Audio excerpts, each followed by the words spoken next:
Raiwensi ya Kenya musikulia Ruto NIGO haumirana na barai bande hase okoba kirori ase okobekwa ESEI komuroberi bokwenekia korenta OMOREMBE hase chisege chichene kiwe gatiense ya Rwanda amo neri ya Democratic Republic of Congo hase muchi Washington ense ya USA NIGO bono okobekwa ESEI komuroberi bokoreta OMOREMBE hoenekiwa hegati yomurai bwense ya Rwanda Paul Kagame noyo mwabo Felix Tshisekedi wense yo ya DRC hase okorigia korenta wikia omwerio ESEI ya gati abasegeka k'emyaka 30 ya etire Ruto gukwana somo igoyo nigo amwakerembya mono murai bwense ya Amerika Mheshimiwa Donald Trump asokobeka emerobero yokwenekia buna ESEI yo ngoikere omwerio nabo igokonya rwongo rwa Afrika ya mocha kwegenderia senchire OMOREMBE.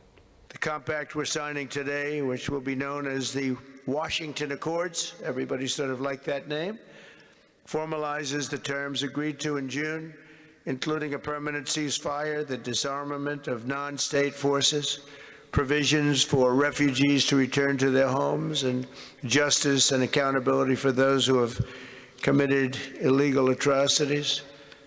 Very importantly, this agreement also creates a new framework for economic prosperity. There's tremendous wealth in that beautiful earth.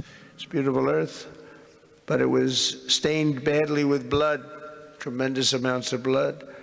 But in the region that will support a lasting peace, and the Democratic Republic of the Congo and Rwanda have agreed to more closely integrate their economies with each other rather than fighting.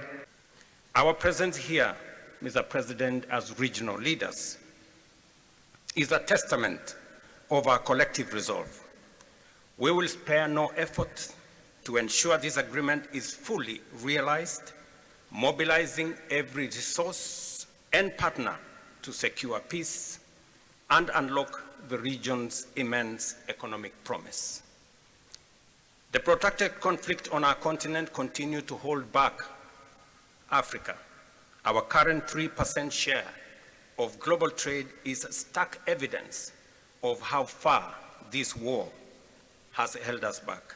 Today's signing of the Washington Peace Accord, for instance, DRC is not merely a monumental diplomatic milestone. It is a decisive act to end a devastating conflict that has scarred the region for decades. Mr. President, what you have achieved is not only transformative, it is consequential and historic.